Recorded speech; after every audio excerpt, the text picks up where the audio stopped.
Hello, everybody. This is Paul Lisa with the Raw Life Health Show, and I've been eating a raw food diet for a good amount of time right now, and a lot of people have a lot of things to say about the raw food diet, but I can tell you the longer I'm doing this, the more simple it's getting, not the more complicated.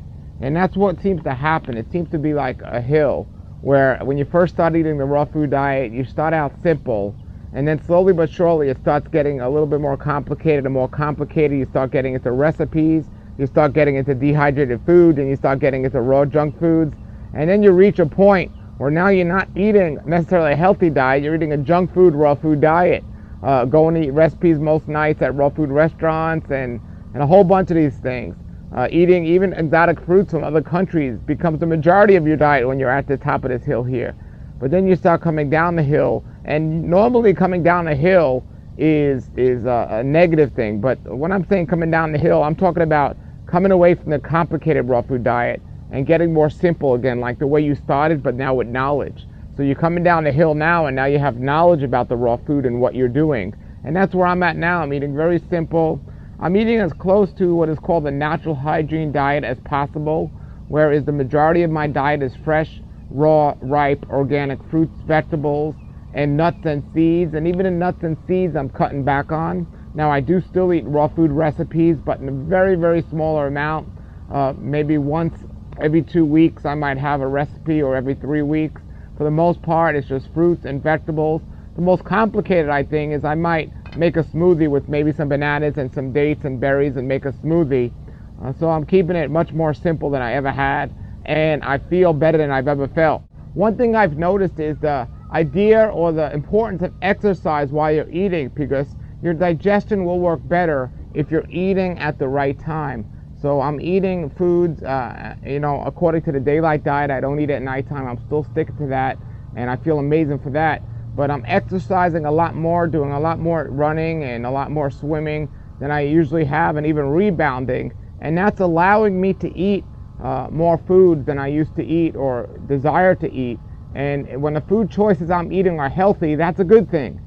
When the food choices I'm eating are not healthy, that's a bad thing. And most people are not eating healthy, so creating a need for more calories is not necessarily a good thing.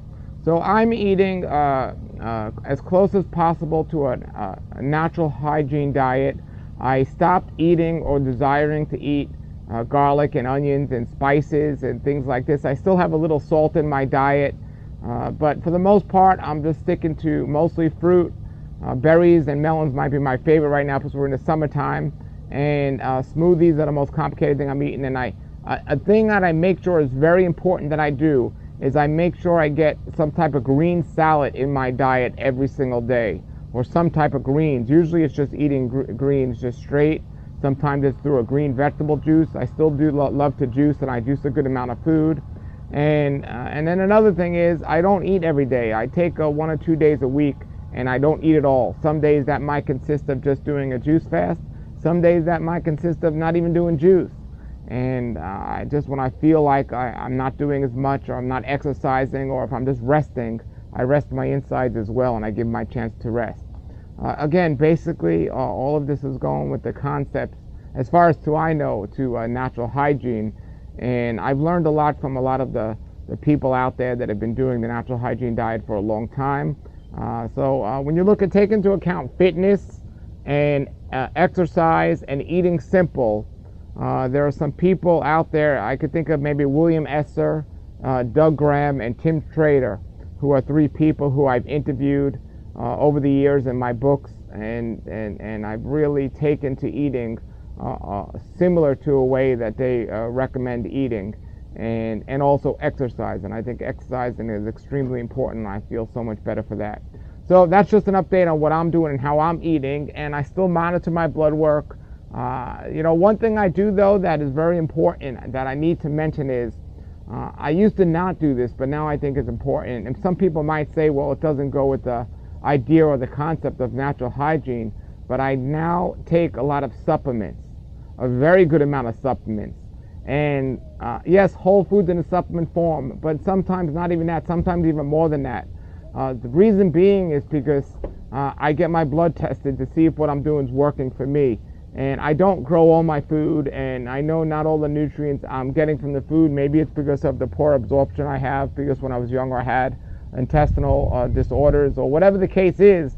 When I take a blood test, if I find there's a deficiency, I do my best to eat more of that food, or those foods that have those nutrients in them. Now, for some reason, if I'm still taking a blood test and not getting it, I'll take supplements to make up for that. One thing I'm taking now is a good amount of vitamin C. I'm taking a great amount of vitamin C because Dr. Shandell did a lecture on vitamin C, and he spoke about the importance between stress and vitamin C, and I'll talk about that another time, but you can go to my channel and see that. So I'm taking vitamin C supplement. I definitely take a vitamin D. I take a vitamin K2 because you can't necessarily get that from a raw food diet. So I take vitamin K2. I'll have to come one day and show everybody all the things I'm taking, but I do take a good amount of supplements now that I never did before. I take a multivitamin. And, you know, at first, I remember when I first started taking all these supplements years ago, I actually had a dream that my body wasn't digesting any of these supplements. They were actually, in a dream, sticking to the colon wall and my intestinal wall, and nothing was happening with them. So I stopped taking them completely. But as I was taking them, and then as I stopped, and then now as I started again, I monitored my blood work. And my blood work was definitely better when I was taking the supplements. And when I say better, I'll have to go through my blood test that I took, the longevity blood profile test with Dr. Shandell, and that'll explain that. So even though I'm eating simple, and even though I'm eating, you know, the way I'm eating, I'm definitely taking supplements and monitoring my blood to make sure what I'm doing is working for me. And ultimately, I think that's the most important thing, is we all have to do what works best for us. And that's the way one of the ways we can monitor it. All right, if you have any questions or comments, post them below the video. We'll have more videos in the future. Until then, have a great day, and go to the channel and check out the other videos. Have a great Raw Life. Nature's wealth, good for your health. This is the Raw Life Health Show. Raw Life, brighten up your life.